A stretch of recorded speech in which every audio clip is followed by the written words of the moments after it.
नमस्कार जोहार भारत मित्र देख रहे हैं आप। मेरा नाम अभिषेक भारती। बीजेपी के एक नेता है, नाम है राजीव रंजन मिश्रा और चुन्नू मिश्रा। राजीव रंजन मिश्रा काफी धार्मिक नेता है, मतलब रामनवमी हो, छठ हो, इन तमाम चीजों में, दुर्गा पूजा हो, वो बहुत एक्टिव रहे और कई सनातन धर्म के कई संगठनों से वो जुड़े भी रहे। इससे पहले वो बाबूलाल मरांडी के काफी करीबी हैं। बाबूलाल मरांडी की जो जेवीएम पार्टी थी उसमें थे। उसके बाद बाबूलाल मरांडी ने जब इसमें विलय किया तो बीजेपी में आ गए, उन्होंने साथ नहीं छोड़ा। तो कुछ दिन पहले, लगभग 4 से 5 दिन पहले, राजीव रंजन मिश्रा और उनके बेटे को एक जानवर होता है गो, जिसको आसान भाषा में सांडा भी कहते हैं। सांडे का तेल, आप में से जितने लोग जो मर्दाना कमजोरी से कभी जूझ रहे होंगे तो सांडे का तेल का एक जिक्र किया जाता है कि भाई सांडे का तेल का इस्तेमाल कीजिए। उसी सांडे का जो गुप्तांग होता है, जो लिंग होता है, उसका तेल निकलता है, जो कि कहते हैं कि भाई पौरुषत्व को मजबूत करता है, पुरुषत्व को मजबूत करता। तो इसी सांडे के लिंग को सुखा करके और उसकी तस्करी करने के आरोप में राजीव रंजन मिश्रा और उनके बेटे को जेल भेजा है पुलिस ने। अब बीजेपी को तो इसमें 3 से 4 दिन लगे खुल करके समर्थन करने में राजीव रंजन मिश्रा का, कि भाई चूंकि बीजेपी के नेता है तो बीजेपी को पहले इसमें जांच करना पड़ा कि भाई ये राजीव रंजन मिश्रा क्या को अरेस्ट किया गया, सच में ऐसा कुछ है नहीं है। क्योंकि आदित्य साहू, याद कीजिए कि भाई वो विष्णुगढ़ कांड, वहां पर साफ कह दिया कि भाई वो तो हमारा कार्यकर्ता ही नहीं है। तो इस वाले मामले में भी ये कहना है कि राजीव रंजन मिश्रा इनके कार्यकर्ता है कि नहीं, 3 से 4 दिन लगे। जब इन लोगों ने समझ लिया कि नहीं नहीं अब ठीक है, राजीव रंजन मिश्रा वाले केस में दम है, तब बीजेपी के नेता अपना वीडियो बयान सब कुछ जारी कर रहे हैं। लेकिन तारीफ यहाँ पर मैं कुछ कांग्रेस नेताओं की तारीफ क्यों, क्योंकि पहली बार कांग्रेस के नेता भी राजीव रंजन मिश्रा के समर्थन में धरने पर बैठे हुए। मैं कुछ बयान है वो दिखा रहा हूँ आपको, देखिए। राजीव रंजन मिश्रा को वन के अधिकारियों ने फंसाया। राजीव रंजन मिश्रा को मैं विद्यार्थी जीवन से जानता हूँ और इस शहर में बराबर अमन और शांति कायम करने के लिए विभिन्न धार्मिक और सामाजिक आयोजनों का अगुवाई करते हुए हम लोगों ने देखा। तो ये कतई विश्वास करने योग्य बात नहीं है कि इस प्रकार की घृणित कार्रवाई में वो संशय पैदा होता है। पूरी जांच प्रक्रिया में भी संशय है कि किस प्रकार से गिरफ्तारी हुई, कमरे को किसने बुक कराया, वो शख्स कहाँ गया। अगर आप इतने पहले से तैयारी में थे और आप होटल में आकर के किसी को गिरफ्तार कर रहे हैं, तो जिसके नाम से कमरा बुक हुआ, जिस होटल ने कमरा दिया, क्या इस बात की तह तक जाना होगा। और वास्तव में अगर ऐसे लोगों पर इस प्रकार से साजिशन कार्रवाई होते रहेगी तो फिर समाज को कुछ देने के लिए, सहयोग करने के लिए, और जो आप देख रहे हैं कि देश का वातावरण बन पड़ा है, लगातार नफरती वातावरण में हमारा रांची अछूता रहता है। बड़े बड़े आयोजन हो जाते हैं, धार्मिक सामाजिक, चाहे रामनवमी हो, होली हो, दशहरा हो, दुर्गा, किसी भी प्रकार का आयोजन। तो ऐसे लोगों के ऊपर अगर कोई कार्रवाई होगी तो इसका प्रतिकार करना आवश्यक बनता है। और मैं आपके चैनल के माध्यम से सरकार से भी मांग करता हूं कि इसकी जांच यथाशीघ्र हो और राजीव रंजन मिश्रा अगर दोषी है तब उन पर कार्रवाई हो, दोषी नहीं है तो इस प्रकार की साजिश को हम कामयाब नहीं होने। ये तो समझना होगा ना कि समाज में भी सारे लोग काम करते हैं, एक साथ मिलजुल करके रहते हैं। आज यहाँ कांग्रेस के भी लोग हैं, भारतीय जनता पार्टी के भी लोग हैं, और आरजेडी जेडीयू भी है, सारे लोग हैं। तो ये समझना होगा सरकार को, इसी राज्य में काम करना है, इसी शहर में शांति कायम करनी है। और जिला प्रशासन को तो आगे आना चाहिए, क्योंकि चुन्नू मिश्रा आज देख लीजिए तमाम आयोजनों में, शांति समिति की बैठक से लेकर के एक एक बड़े छोटे हर आयोजन में प्रशासन के साथ कंधे के संधा मिला करके चलने का काम करते थे। तो ऐसे मुश्किल समय में उनके साथ खड़ा होना चाहिए। राजीव रंजन मिश्रा जी को जितने लोग धरना मैं कितने साल से जानते नहीं जानता, मैं बचपन जब से पैदा हुआ है स्वर्गीय उदय सिंह ओझा जी के साथ वो शुरू से रहे हैं। और जो लोग अपने जवानी में इस तरह का काम नहीं किए, बुढ़ापा में उनको लगता है कि 65 प्लस में ये काम करेंगे, इस तरह का तस्करी में जाएंगे, और जाएंगे खुद तो जाएगा, कोई अपने बच्चे को लेके जाता है तस्करी करवाने। तो इस तरह काम तो मतलब हमारे जो उनका पूरा लाइफ हमने देखा है, कॉलेज लाइफ से अभी तक सामाजिक, तो वो काम कर नहीं सकते हैं। बाकी ये जांच के विषय। मिश्रा को वन के अधिकारियों ने फंसाया। ये व्यक्ति जिसने अपनी पूरी जवानी, अपना पूरा परिवार शहर के अमन, शांति, सद्भावना, भाईचारगी के लिए बिता दिया, इस उम्र में वो छिपकली पकड़ करके और ये करेगा, ये मुझे कहीं से भी जस्टिफाई लगता है? वही वही जानना चाहते हैं कि आखिर वन के विभाग ने इस तरह से काम क्यों किया।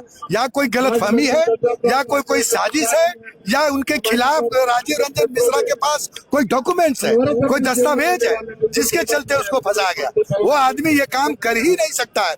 हम इसकी भाई, जो आदमी बेचा वो आदमी कहाँ है? जिसने बेचा उसकी ना गिरफ्तारी होनी चाहिए थी। जो ये कारोबार कर रहा है, बंगाल से लेकर के आ रहा है, तमिलनाडु से लेकर आ रहा है, तेलंगाना से लेकर आ रहा है, वो आदमी कहाँ गायब हो गया? बात केंद्र में हो कि राज्य में हो, इससे मतलब नहीं है।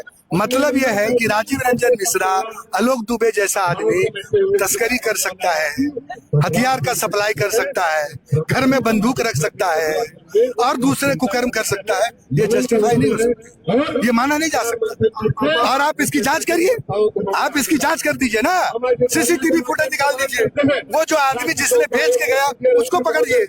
केंद्रीय एजेंसी क्या कोई केंद्रीय एजेंसी नहीं फंसा रहा क्या लोगों को? केंद्रीय एजेंसी नहीं करती है क्या? टोटा पकड़ के ले जाती है, उठा करके सच्चाई दबा दी जाती है।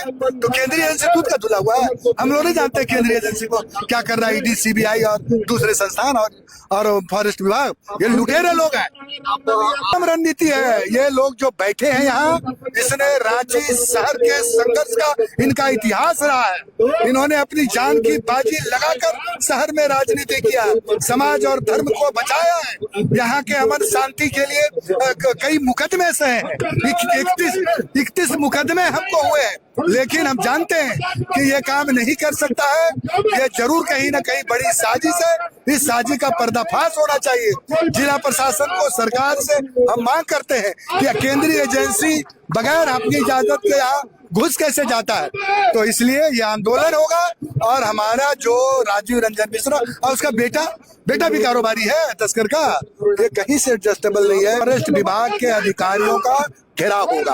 फॉरेस्ट अधिकारियों का जो है, जो बेईमान है, जो अकूत संपत्ति अर्जित किया है, उसका जांच की मांग करेंगे। कहां से तुमको ये मिला कि तुमने केंद्रीय एजेंसी को ये जानकारी दिया है कि लीजर ले? हम लोग तो लीजर जासूसों ने किए हैं। कौन तरह का लीजर का होता है? काला जोकर का होता है वो। नटराज में जो है 30 हत्था जोड़ी बरामद हुआ था, प्रमाण मिला, तब तो जेल। वही तो बोल रहे हैं कि प्रमाण जो है वो गलत है। वो वहाँ जाते रहते हैं। आप साबित कीजिए। हम साबित कर रहे हैं, हम मांग कर रहे हैं प्रशासन से। प्रशासन साबित करेगा। मांग कर रहे हैं, वही साबित का मतलब वही हुआ ना। हम थोड़ी एजेंसी है।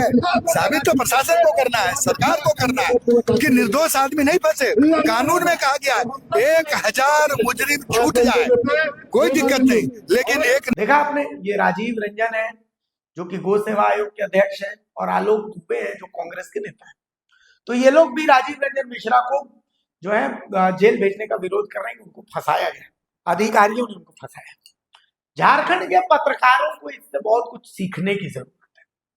देखिए, राजनीति दल सब कुछ अपनी जगह है। ये जो 2 कांग्रेस नेता और भी कांग्रेस नेता यहाँ धरना दे रहे थे, इनको हम सैल्यूट करते हैं कि देखिए कितना, मतलब ये बढ़िया कि एक नेता जो बीजेपी से ताल्लुक रखता है उसको जेल भेजा गया, तो उसके समर्थन में कांग्रेस के ये नेता धरने पर बैठ गए कि नहीं ये गलत है। लेकिन क्या आपने कभी ऐसा देखा है कि आप सोच लीजिए ना, अभी एग्जांपल देख लीजिए, एक मिशु मंडल है, कंटेंट बनाते हैं सोशल मीडिया के माध्यम से। 21 साल का ये लड़का भ्रष्टाचारियों के नाक में दम कर देता है। पुलिस ने पत्थरबाजी और हिंसा भड़काने के आरोप में मिशु मंडल को जेल भेज दिया। पुलिस को लपेटना होता है, पत्रकार को पुलिस लपेट देती है। लेकिन मजाल है कि कोई पत्रकार इसके खिलाफ आवाज उठा दे, नहीं उठा रहा है। क्यों? क्योंकि एक पत्रकार ही ऐसी कम्युनिटी है जहां एक पत्रकार को जब जेल भेजा जाता है तो दूसरा पत्रकार जो तुरंत ईमानदारी वाला जैकेट ऐसे ऐसे कस लेता है, और उसके बाद जिसने जेल भेजा उसके पास अपना नंबर बढ़ाने पहुंचता है कि तो वसूली करता था, इसीलिए इसको भेजा गया जेल।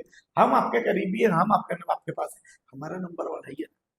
हम समझते हैं कि हम पत्रकारों के सामने, मतलब मैं अपने आप को पत्रकार नहीं बोलता, लेकिन हम समझते हैं कि पत्रकारों के सामने एग्जिस्टेंस की लड़ाई होती है, लेकिन एग्जिस्टेंस की लड़ाई में कभी एकता नहीं छोड़नी चाहिए। मिशु मंडल वाले केस में क्या हम भी ऐसी एकता दिखाएंगे? क्या हम भी आवाज उठाएंगे? नहीं उठाएंगे, क्योंकि हम ब्रांडेड पत्रकार जब तक नहीं है तब तक इस मामले पर आवाज नहीं उठती। जो यूट्यूब पे कंटेंट बनाता है तो उसके लिए ये कह दिया जाता है कि ये तो देखिए ना डिग्री है, ना लाइसेंस है, बस ये बोल दे रहा है। अरे ये तो वसूली करता है, ये तो ऐसा करता है, ये तो वैसा करता है। तो कुल मिलाकर के इन चीजों को लेकर के अब समझने की जरूरत है। देखिए कांग्रेस के इन नेताओं की तारीफ बनती थी तो हमने कर दिया, बाकी मीशू मंडल के लिए आवाज उठाई जानी चाहिए तो हम आवाज उठा रहे हैं। नमस्कार, जोहार।